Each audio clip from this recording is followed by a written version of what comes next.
La médecine holistique centrée sur Christ pendant la fin des temps, c'est le thème de la troisième conférence francophone des médecins et dentistes chrétiens qui se tient à Ouagadougou. C'est le seul titre au menu de cette édition. Dames et messieurs, bonsoir et merci d'être des nôtres.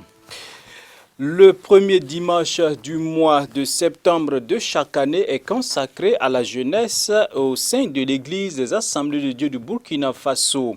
Cette année, la tradition sera encore respectée et à l'occasion, voilà, le président national de la JAD, j'ai nommé le pasteur Ouya Aimé, a livré un message d'encouragement et d'exhortation à la jeunesse. Un message qui interpelle l'ensemble de la jeunesse des Assemblées de Dieu à plus d'engagement pour la cause du Seigneur Jésus-Christ. En outre, le président encourage la jeunesse à s'impliquer dans la commémoration des 100 ans de l'Église des Assemblées de Dieu au Burkina Faso et des 50 ans de leur structure. Il est au micro de Jonas Tondé et Delphine Banissi. Et je voudrais prendre la parole au nom du Bureau exécutif national de la jeunesse des Assemblées de Dieu pour souhaiter une bonne fête à la jeunesse de l'Église et les encourager à redoubler d'efforts dans l'œuvre du Seigneur. Cette année, nous avons retenu comme thème du célibat à une vie harmonieuse. Et nous avons tiré notre thème dans Genèse chapitre 2, verset 24. Pourquoi nous avons choisi ce thème? Nous avons pensé et nous avons constaté que la jeunesse rencontre d'énormes difficultés dans le choix, dans la question du mariage et la question aussi de la sainteté, c'est-à-dire que la sanctification. Donc nous avons voulu que cette année, que dans nos assemblées, on puisse enseigner, puisse informer, puisse instruire la jeunesse afin de savoir quelle est la volonté de Dieu dans le mariage. Et nous voulons inviter la jeunesse à s'approprier en tout cas de ces thèmes et de marcher selon la parole de Dieu à travers un mariage réussi. Et nous voulons aussi les encourager à la cohésion, à l'entraide, à l'encouragement dans l'œuvre du Seigneur. Notre vocation, c'est d'appuyer l'Église dans sa mission et nous voulons réellement demander à la jeunesse de se mobiliser comme un seul homme autour de nos responsables spirituels pour les aider dans leur mission qui est d'apporter la bonne nouvelle à l'humanité afin que des âmes soient sauvées. Et je voudrais les inviter à bannir au milieu de nous tout ce qui est négatif, bannir la haine, bannir la jalousie, bannir les calomnies, le mensonge, la paresse, la rébellion, l'incivisme et toutes ces choses négatives au milieu de nous et d'être unis comme un seul homme autour de la vocation que le Seigneur nous a appelés. Et nous profitons de l'occasion pour les inviter à se préparer pour le cinquantenaire de la JAD en 2020. Comme vous le savez, nous voulons marquer une pause pour rendre grâce à Dieu pour ce que le Seigneur a fait dans la vie de la jeunesse, sans oublier aussi le centenaire de l'Église des Assemblées de Dieu qui est prévu en 2021. Nous devrons être au diapason pour accompagner l'Église dans ses festivités. Bonne fête de la journée nationale à toute la jeunesse des Assemblées de Dieu de Burkina Faso. Bonne fête à toute l'Église. Que le Seigneur vous bénisse et qu'il nous donne de pouvoir célébrer la journée nationale de l'année prochaine si Jésus-Christ tardait à venir. Que Dieu vous bénisse et à très bientôt. Il s'est ouvert hier la troisième conférence mondiale francophone des médecins et dentistes chrétiens. Plus de 20 pays y prennent part et ce durant 4 jours. Le thème qui sera abordé cette année au cours de cette première rencontre de Ouagadougou est la médecine holistique centrée sur Christ pendant la fin des temps. Odette Zouangena et Jonas Tondé nous font le point de cette cérémonie d'ouverture.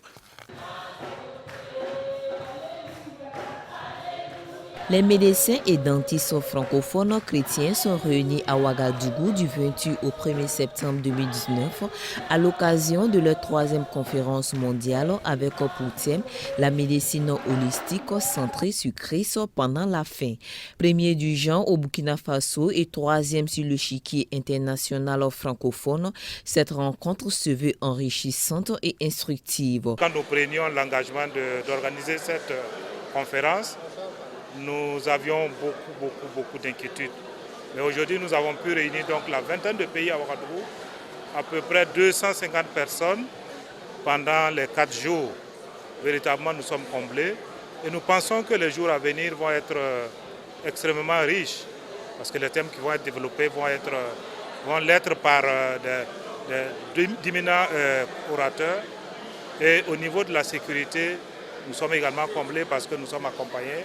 Le présent thème est pertinent et interpellateur, a laissé entendre le parrain qui a exhorté ses filleuls à être des modèles. Il est très important que le médecin comprenne que son rôle, ce n'est pas simplement de soigner le physique et que toutes les parties travaillent ensemble. Et c'est en s'adressant à toutes ces parties-là qu'il peut amener la personne à une santé. 5 orateurs sont attendus à cette conférence. Le docteur Mamadou Philippe Karambiri a eu l'honneur de planter le décor en abordant le thème « La part du praticien chrétien dans la médecine holistique ». Dieu est le grand médecin, s'occupe de l'homme tout entier, il dit esprit, âme et corps.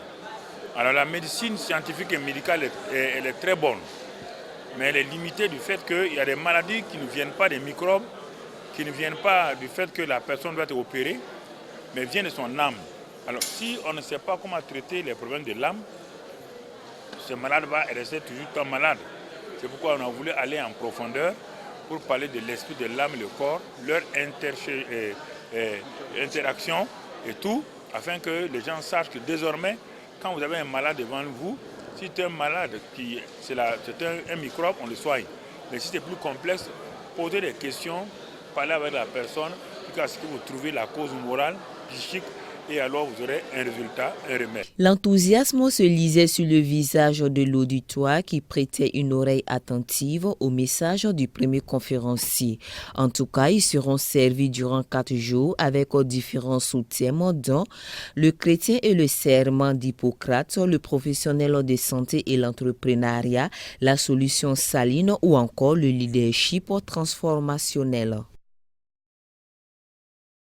La religion pure et sans tache est celle qui consiste à soutenir les orphelins et les veuves. L'église Christ Freedom City veut en être un exemple.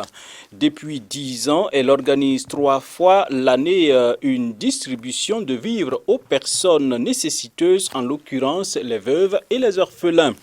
Odette Zouangena et Jonas Tondé ont assisté à cette cérémonie qui s'est voulue sobre compte tenu de la situation du pays. C'était le samedi dernier à Ouagadougou. Suivez.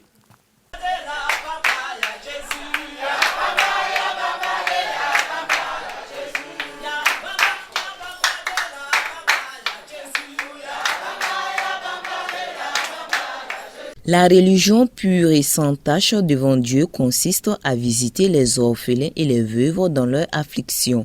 L'église Christ Freedom City se veut de celles qui étudient mais qui pratiquent la parole de Dieu. C'est pourquoi, se référant au passage de Jacques 1 verset 27, elle organise depuis 10 ans et ce 3 fois dans l'année une distribution de vivres aux personnes nécessiteuses, à savoir les veuves et les orphelins. Is number 1 edition. Et la première édition était la première. Is on April. Et c'était dans le mois d'avril. And the first edition has gone. Et la première édition est passée. This is the second edition. Et ça, c'est la deuxième édition de l'année. Le programme dans lequel tu te tiens, c'est la deuxième, which hold on 24th August 2019. Qui est aujourd'hui le 24 août 2019. After the second edition, après la deuxième édition, we are waiting for third edition. Et nous attendons la troisième. What I mean by 3 times per year. Et c'est ce qu'il veut dire 3 fois l'année. Depuis lors, until today, jusqu'à aujourd'hui, we are still strong. Nous sommes toujours forts. Cette distribution du mois d'août constitue la deuxième après celle d'avril. Ces personnes qu'ils considèrent vulnérables bénéficieront de dons en nature composés des sacs de riz, des kits d'eau minérale, d'huile, de savon et de bien d'autres choses. Le geste du donateur vient ainsi soulager ces braves femmes. Le promoteur de l'association Le Cœur Uni pour la Charité n'attend pas s'arrêter en si bon chemin.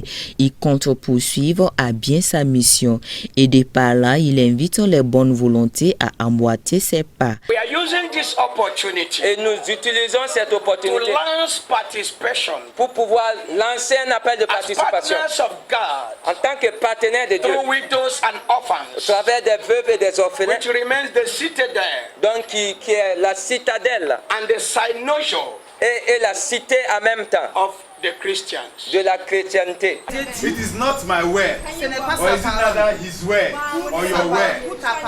It is the word of God. C'est la parole de Dieu. It is the word of God. C'est la parole de Dieu. This was a word that was given to Paul to the Corinthians. Chapter 9 verse 6. That he who sows sparingly, will reap sparingly. La troisième édition de cette action humanitaire est prévue en décembre 2019, où le don sera encore plus conséquent pour un grand nombre de bénéficiaires, a laissé entendre le fondateur de l'église Christ Freedom City. Après avoir célébré l'indépendance du pays en 2011, les femmes soudanaises du Sud, vous l'aurez compris, nous sommes à l'international. Eh bien, ces femmes soudanaises du Sud devront se battre pour leur propre indépendance. Elles estiment qu'elles ont les aptitudes pour la gestion de la société. Suivez. Chaque jour qui se lève à Djouba est un nouveau défi pour les Sud-Soudanaises. Malgré le pas de géant réalisé avec l'indépendance du pays en 2011, elles doivent encore se battre pour trouver une place dans la société. Et des voix s'élèvent de plus en plus pour demander plus de considération. Nous appelons les sociétés à comprendre que nous avons une citoyenneté fondée sur l'égalité des droits et que les femmes ont un potentiel essentiel pour contribuer à la vie en société. Elles ont des compétences, elles ont une expertise dans divers domaines, elles sont ingénieures, elles sont médecins, juristes, économistes et elles peuvent également contribuer au développement des nations. Pour faire tomber les barrières, les femmes du Soudan du Sud ont lancé une campagne dénommée « Nées pour diriger » pour mieux faire entendre leur voix.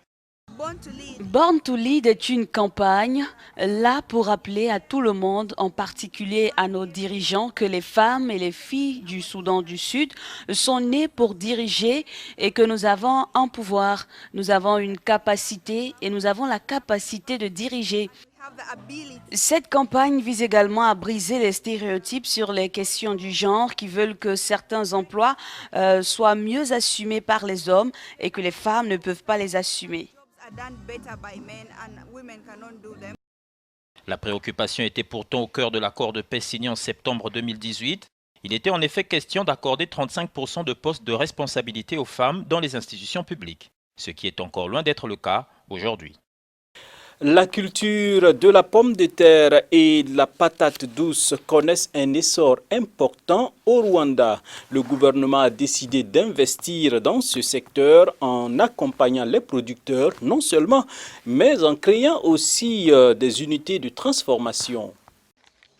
Christine Mukayuhi pratique l'agriculture et c'est de cette activité qu'elle arrive à faire vivre sa famille. Elle habite dans le district de Burera au nord du Rwanda, l'une des régions les plus productrices de la pomme de terre au pays des 1000 collines. Ici, le gouvernement rwandais a encouragé les habitants à pratiquer une agriculture professionnelle de la pomme de terre il y a quelques années et le résultat est impressionnant. Je vis de l'agriculture et ici, on cultive principalement la pomme de terre. Grâce à elle, j'arrive à faire vivre ma famille. Je paie le Minerval pour mes 5 enfants qui sont au secondaire et on a des plans de construire une belle maison que celle-ci. Grâce aux encouragements du gouvernement, on a compris qu'on pouvait vivre de l'agriculture, notamment de la pomme de terre. Christine et d'autres agriculteurs ont bénéficié de l'accompagnement du gouvernement et ses partenaires pour booster la production de la pomme de terre et la patate douce. En 2018, par exemple, la production de la pomme de terre était de plus de 900 000 tonnes et près d'1,2 million tonnes pour la patate douce. C'est vrai que le Rwanda a beaucoup fait pour augmenter la production de la pomme de terre et de la patate douce. En termes de transformation, nous avons déjà 3 usines qui produisent différents produits à partir de ces 2 cultures. Mais il faut reconnaître que le chemin reste encore très long. Nous avons encore 16% des pertes sur la récolte en général et nous voulons réduire ce taux à moins de 5% d'ici 2024. Le Rwanda est classé 6e pays producteur de la pomme de terre en Afrique et ambitionne de devenir son plus grand exportateur. La transformation de la pomme de terre et la patate douce vient en tête des secteurs encouragés pour les investisseurs. En 2018, par exemple, le gouvernement a signé un accord d'une valeur de 120 millions de dollars avec une société nigériane pour le développement de la chaîne de valeur de la pomme de terre. C'est tout pour cette édition, dames et messieurs. Merci de nous avoir suivis. Toute l'équipe se joint à moi pour vous souhaiter une excellente soirée en compagnie des programmes de la télévision de la famille. Bonsoir chez vous et surtout, bon week-end. Dieu vous bénisse.